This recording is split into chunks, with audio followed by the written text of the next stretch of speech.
प्राणायाम शब्द से हम सभी परिचित हैं। प्राणायाम शब्द को यदि हम दो भागों में बांटते हैं तो प्राण धन आयाम प्राणायाम कहलाता है।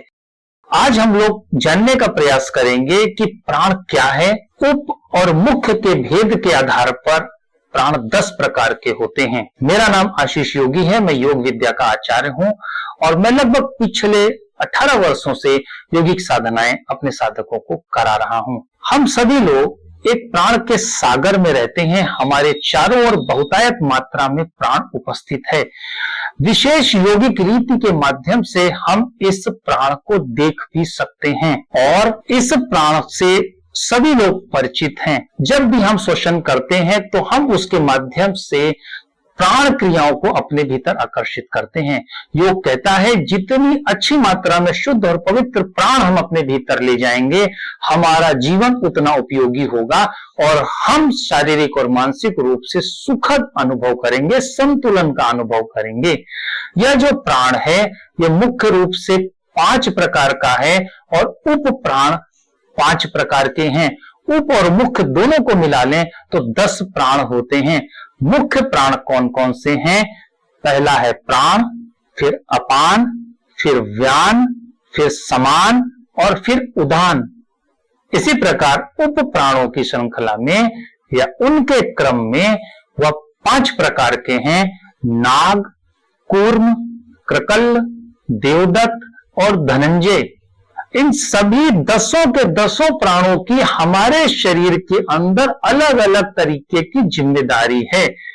हम जब भी प्राणायाम करते हैं और अपने भीतर जब प्राण की मात्रा को व्यवस्थित करते हैं, अधिक मात्रा में हम प्राण को अपने भीतर भरते हैं, तो जब प्राण की मात्रा हमारे भीतर भरती है तो वह इन बाकी प्राणों को जो मुख्य हैं और उप हैं इनको भी शोभित करती है, इनको पवित्र करती है और इनको सक्रिय करती है।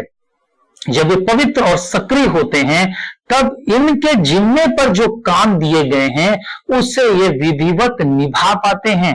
5 मुख्य प्राणों के अलग अलग कार्य हैं। तो क्रमशः हम लोग समझते हैं कि प्राण क्या करता है, अपान क्या करता है, व्यान क्या करता है, समान क्या करता है, उदान क्या करता है।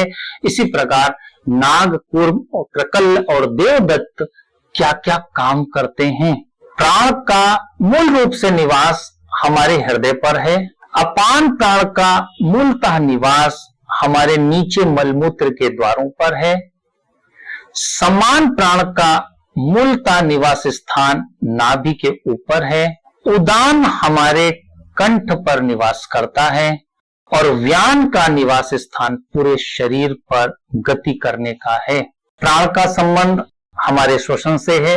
हमारी आती जाती सांस को व्यवस्थित करना, उसके माध्यम से हमारे भीतर दिव्य अमृत को लाना, यह सब कुछ ब्रह्मांड से हमको कनेक्ट करने का काम प्राण का है।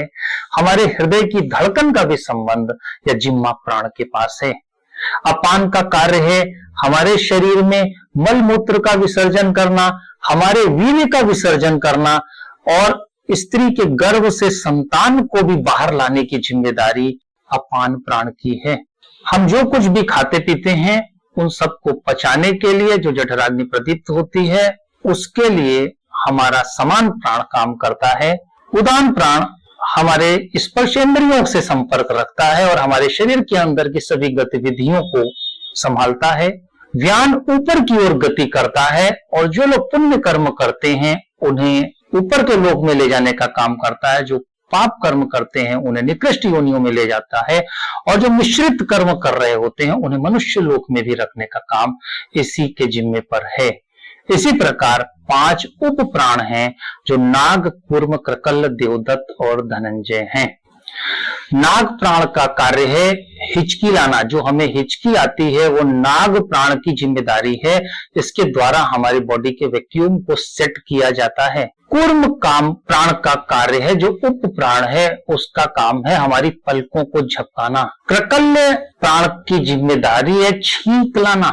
छींक के माध्यम से भी हमारी बॉडी के वैक्यूम को सेट किया जाता है।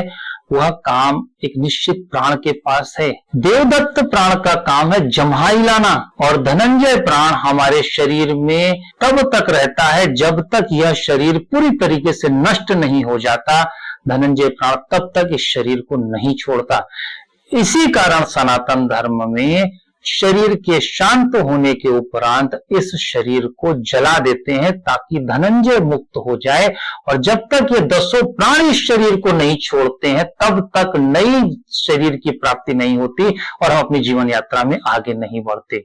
सनातन धर्म में यही मानते हैं जब किसी की मृत्यु होती है तो इनके प्राण चले गए हैं, और जैसे ही प्राण जाते हैं तो हम अपनी जिम्मेदारी समझ करके उस मृत शरीर को शीघ्र जला देते हैं ताकि सारे प्राण उस शरीर से मुक्त हो जाएं, और मुक्त होकर वह व्यक्ति नए शरीर को धारण करे, चाहे वो उच्च के आयाम में चला जाए, चाहे वो निम्न के आयाम में चला जाए, निचली योनियों में चला जाए, या फिर वो मनुष्य शरीर में ही आ जाए। और इसके लिए इन 10 प्राण का मुक्त होना आवश्यक है, और धनंजय अपनी अंतिम जिम्मेदारी पूरी करने के बाद ही इस शरीर को छोड़ता है। इसलिए प्राण के बाबत ये बात अच्छे से हमको पता होनी चाहिए, और जब हम प्राणायाम करते हैं तो इन सभी को हम पुष्ट करते हैं, और जब ये 10 प्राण पुष्ट होते हैं तभी हमारा कल्याण और मंगल है, और इन्हें ठीक रीति से अभ्यास के माध्यम से पुष्ट किया जा सकता है, और इसके बदले में हमें अपने जीवन में समता मिलती है, शांति मिलती है, सुख मिलता है।